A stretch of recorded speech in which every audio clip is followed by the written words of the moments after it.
तर भावानो, आता शनिवार वाडा एक कम से कम एक अर्धा 40 मिनिट तिथं मी वेट केलो. असंच बसलो होतो, म्हटलं पडेल तेव्हा पडेल भाडं बघत म्हणून. तिथून भाडं पडलं डायरेक्ट इमाननगरचं. इमाननगरला परत तिथून भाडं सोडलो.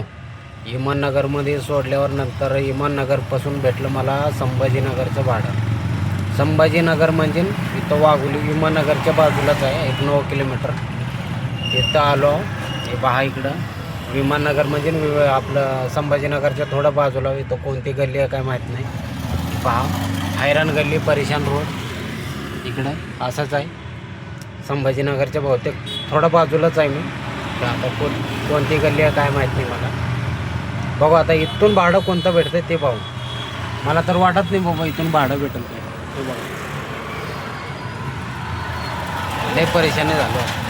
तर काय टायमाला असं ठिकाणी येऊन फसावं लागते, अडचण होत असते माणसाला. भाडंच भेटत नाही. अशा ठिकाणी भाडं घेऊन जावं लागते, तिथून भाडंच भेटत नाही. तरी बघतो मी 10-15 मिनिट वेट करतो. जरा पुढं जातो चांगल्या एरियामध्ये, तिथं जाऊन वेट करतो. म्हणून बघतो कुठलं भाडं पडते का. Tata bye bye.